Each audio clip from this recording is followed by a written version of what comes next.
Fala, meu querido. Chegamos aqui com a prova de física da segunda fase da Unicamp de 2021. Essa prova que nós iremos fazer são provas de modo dissertativo. São 6 questões que você vai encontrar nessa playlist aqui. E é importante você também saber que essas provas elas são destinadas apenas aos alunos que irão prestar a área de exatas, né? A Unicamp ela divide em exatas, biológicas e saúde e a área de humanas. Somente o pessoal da parte de exatas que faz, exatas e tecnológicas que faz essa prova. Porém, isso não é um empecilho para que você estude conteúdos. A prova, ela é acho que se a gente pensar em um grau de dificuldade de médio para difícil, acho que é bacana você ter aqui bem passo a passo entendido cada um dos exercícios que a gente fez aqui, vai fazer, né, durante essa playlist aqui de segunda fase da Unicamp. Espero que você entenda. Lembrando que sempre a proposta é que você possa fazer com bastante cuidado, com bastante passo a passo e entender o que a gente tem nesse exercício, né? Então vamos lá. Então ela começa a prova na questão número 11, as 10 primeiras questões aí já eu peguei exatamente a prova da Unicamp, coloquei ela aqui, como você encontraria. Então, na questão 11, ele fala que a Organização Meteorológica Mundial anunciou recentemente um novo recorde de raio mais extenso em distância percorrida, mais de 700 quilômetros. Tá bom? Registrados em outubro de 2011, tá? 2018 no sul do Brasil. O atraso observado entre o som, o trovão, e a luz, o relâmpago, produzidos por um raio, se deve à diferença entre a velocidade do som e da luz no ar. Você já deve ter visto isso, né? Quando você vê um raio caindo, vamos até fazer um desenho para ver se a gente logo de cara já começa a interpretar o que ele está falando. Você pega aqui na superfície da Terra, aí você pega um raio e aí ele vem e cai aqui, ó. Vou desenhar a figura parecida com um raio e caiu aqui na Terra. Já deve ter visto isso, e aí você vê o clarão e só depois de alguns segundos que você começa a ouvir de fato o barulho com que esse clarão fez. Isso é devido à diferença da velocidade da luz, que é 3 vezes 10 oitava, muito rápida, e a velocidade do som, que é 340 metros por segundo, que ele não fala aqui, velocidade do som no ar. Pode-se considerar aqui o relâmpago como instantâneo. Então, você viu o relâmpago e aí essa distância aqui é desprezível, tendo em vista a velocidade com que a luz se propaga. É muito rápido, né? Então, a hora que você vê o relâmpago, a gente já o tempo é desprezível, é tão pequenininho que a gente até despreza. Aí ele fala assim: pode-se considerar que o relâmpago é instantâneo se um trovão de curta duração é ouvido 5 segundos após o relâmpago. Qual é a distância entre o raio e o observador? Ó, então tem uma pessoa aqui, ó, vamos desenhar essa pessoa, ela está aqui, e aí essa pessoa escuta depois de 5 segundos o, o barulho produzido aí por esse relâmpago. Então aqui passou 5 segundos e a velocidade com que ele está vindo é de 340 metros por segundo. Ah, não pode errar uma questãozinha dessa, né? Então ele fala que a gente pode fazer aqui no item a gente fala que a velocidade de propagação do som ela é constante, né? Então a velocidade que eu posso calcular por ΔS por ΔT.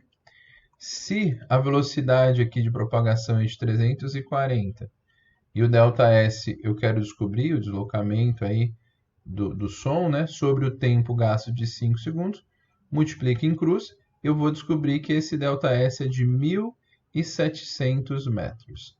Ou seja, a distância entre o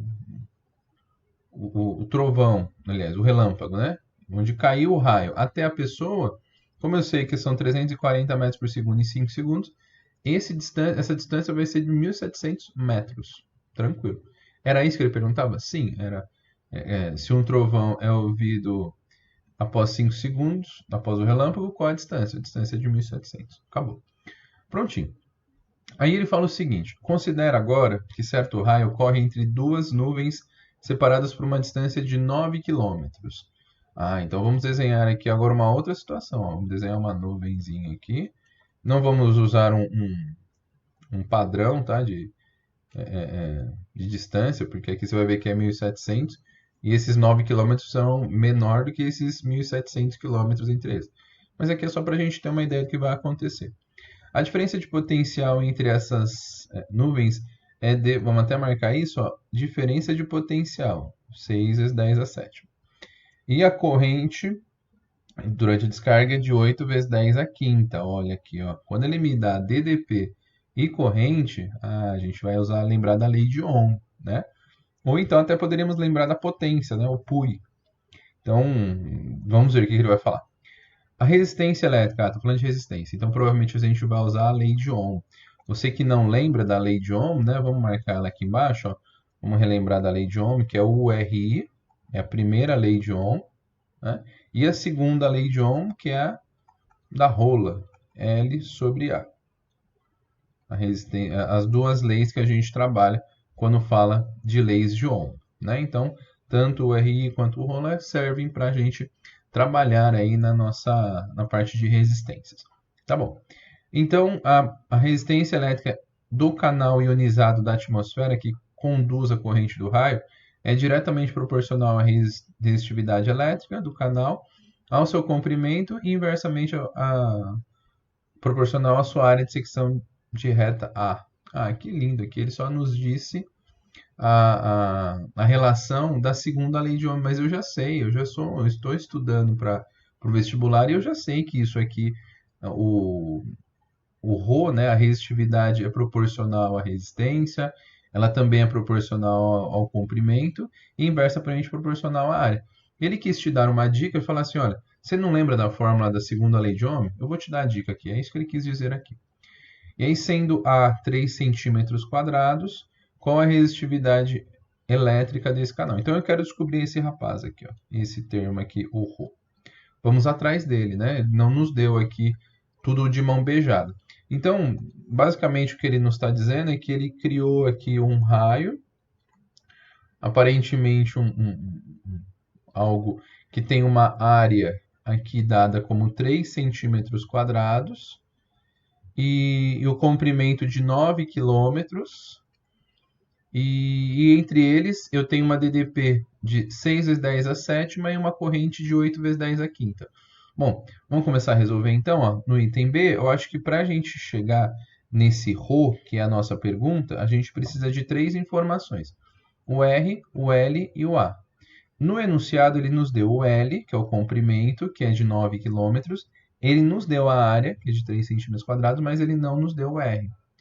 Porém, ele nos deu a DDP e a corrente. Então, vamos usar ela. Vamos usar a primeira lei de Ohm para encontrar a resistência, o RI. Então, quando a gente monta isso, a DDP aqui que eles nos falou é de 6 vezes 10 elevado a sétima. O R eu não sei, né? Que eu quero descobrir. E a corrente aqui é de 8 vezes 10 a quinta. Maravilha. Vamos isolar esse R. Ó. Esse R, então, vai ser... Eu vou pegar esse termo, passar dividindo. Vai dar 6 vezes 10 a sétima, dividido por 8 vezes 10 a quinta. Maravilha. 6 sobre 8 é a mesma coisa que 3 quartos, né? Dividindo por 2 aqui. 3 quartos é 0,75. 0,75 vezes 10 ao quadrado. Isso daqui, em outras palavras para a gente, é de 75 ohms. É só multiplicar 0,75 vezes 100, que é 10 ao quadrado, eu encontro uma resistência aqui de 75 ohms. Maravilha. Já é bom para mim. Por quê? Porque agora eu já tenho os 3 termos em que a gente está trabalhando. Ele não nos falou das unidades. Normalmente o ρ é quem define as unidades que eu vou seguir. Eu, como pretendo aqui usar um padrão no sistema internacional, eu vou transformar tudo para a unidade de metro, metro quadrado e ohms. Tá? Eu não vou precisar porque já está pronto. Mas como ele não apontou para você, ó, utilize as unidades do sistema internacional, não haveria problema em você encontrar um ρ aqui em ohms vezes centímetro quadrado sobre quilômetro. Você só substituiria os valores.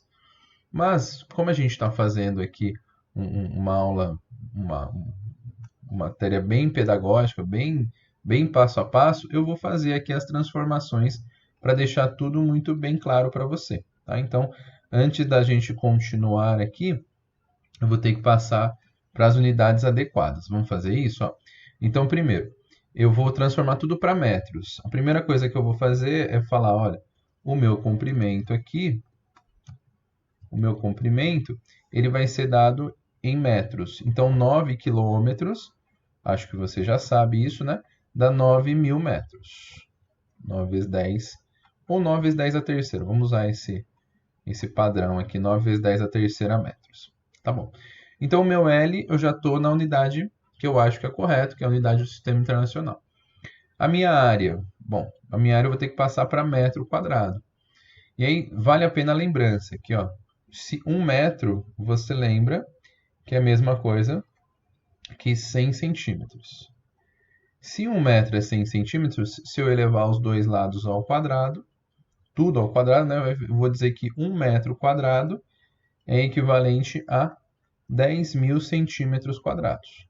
Isso é bem importante, né? Então, vamos escrever isso, ó. Vamos falar assim, que se 1 metro quadrado é equivalente a 1 vezes 10 a quarta, né? Centímetros quadrados.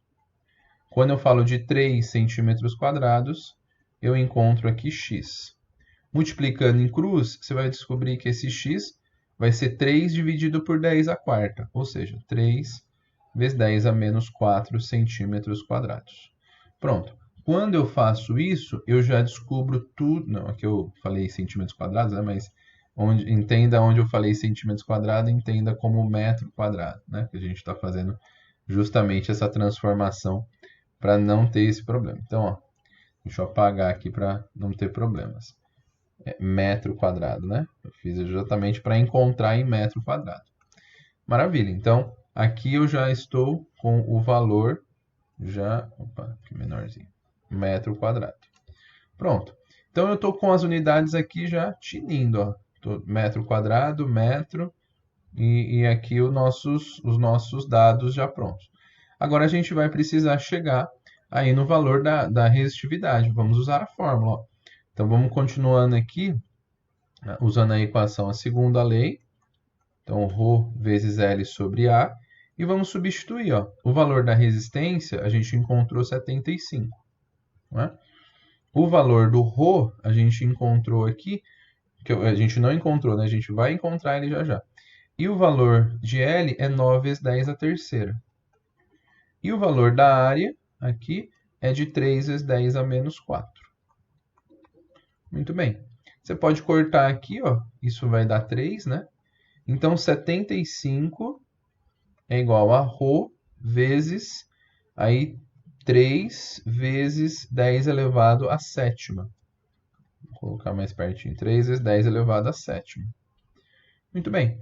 Aí, para você isolar o ρ, ele vai ser 75 sobre 3 vezes 10 elevado à sétima. Isso vai dar 25 vezes 10 a menos 7, né? O que você pode aproximar aí como 2,5 vezes 10 a menos 6. Aí a unidade que a gente vai usar é ρ vezes metro.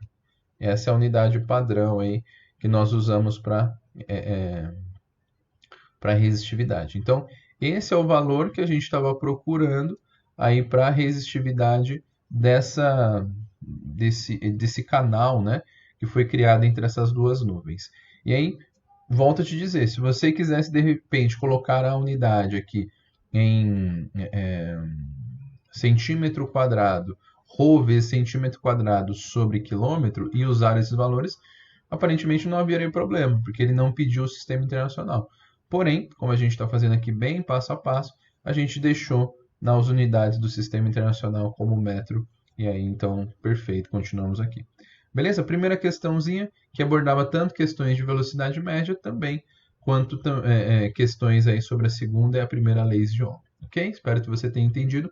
Qualquer dúvida, deixe as suas questões aqui nos comentários para eu poder ajudar vocês.